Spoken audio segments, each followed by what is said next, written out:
It's very exciting, actually. For around 5 years, I've been the man behind the camera, and now I'm talking to it, and it's very strange indeed. And I'm very excited and a bit nervous, and it feels really good to just let this out.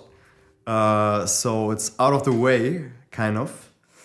And yeah, I would like to share something with you, which is a dream that I had last year.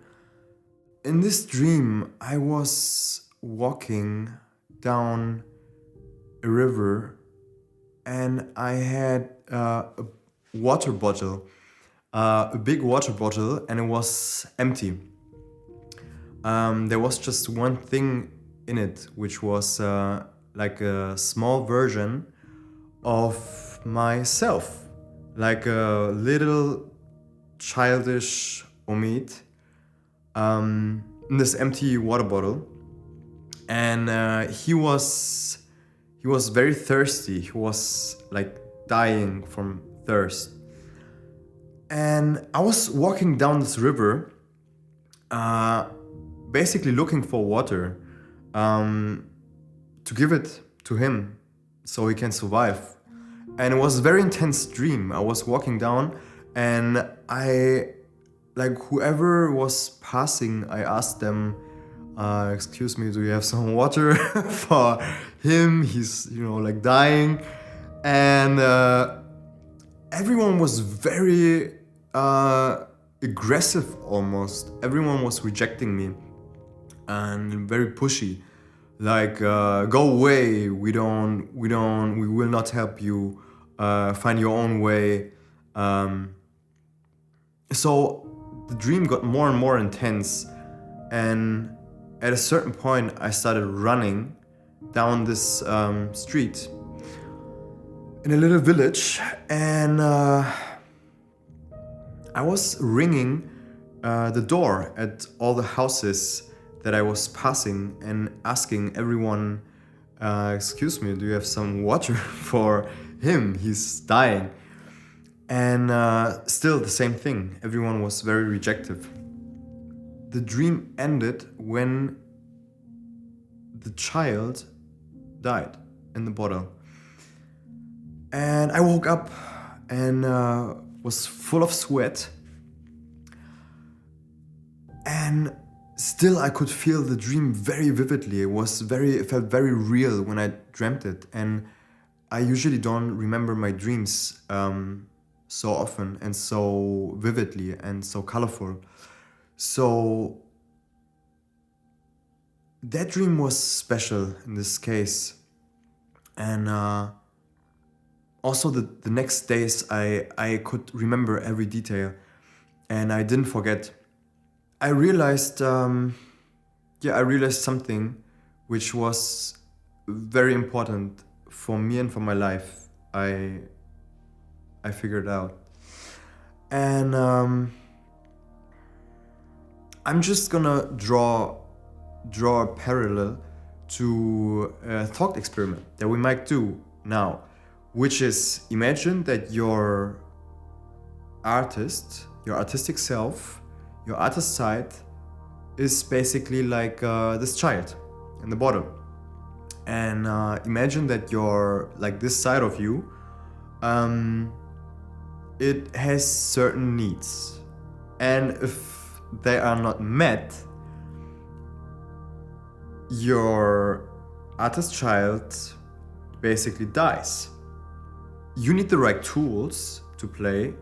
Let's say toys. You need the right toys, and you need to understand how the toys work to play with them. And you need the right environment. You need other children to play with you. And what else do you need? You need like a playing ground, and you need an environment that is not so serious. And this is basically the whole bottle thing that I was looking for other people to fill my bottle, to fulfill my needs. And they would reject me. And it took me almost a year to not just understand what this dream meant for me and my life, but to actually feel it in my body. And and change something.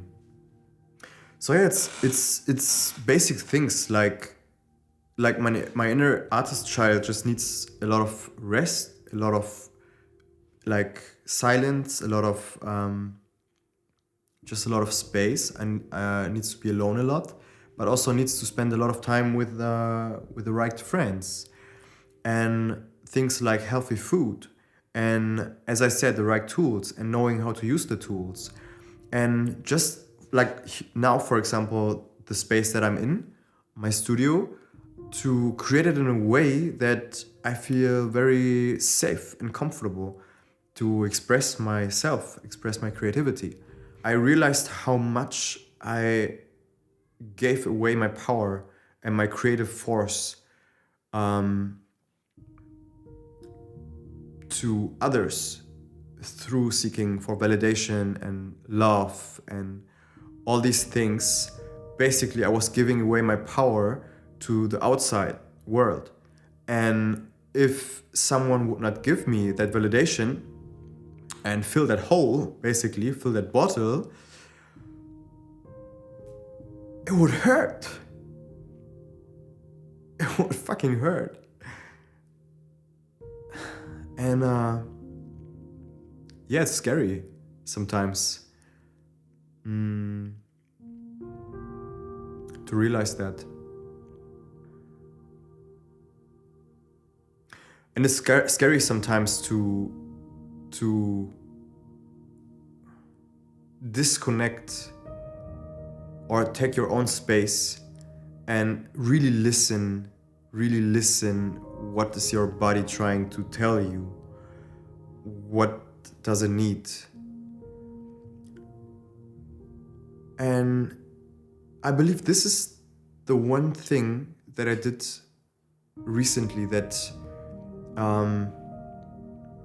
healed my creativity in a profound way. Going back to the dream, what was also incredible for me to realize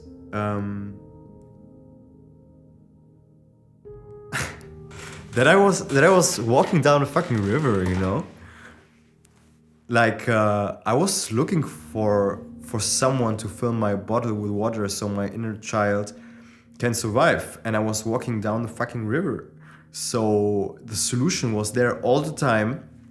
I just needed to open my eyes and look and listen.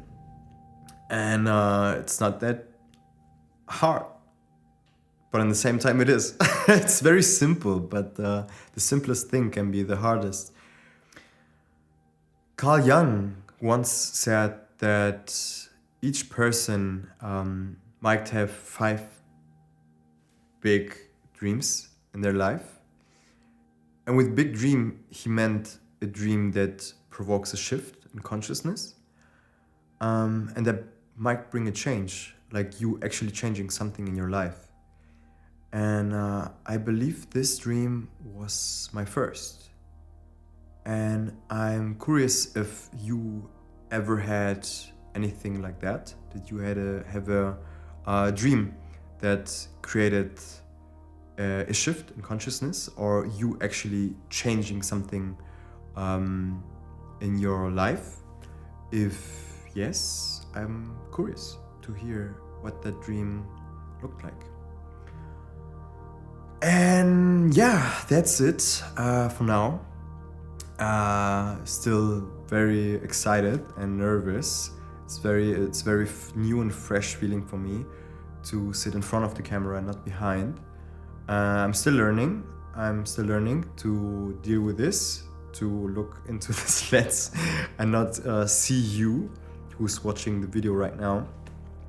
But yeah, I practice to not judge myself and just go out with it and basically make myself vulnerable.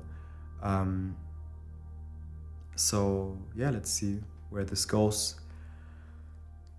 And yeah.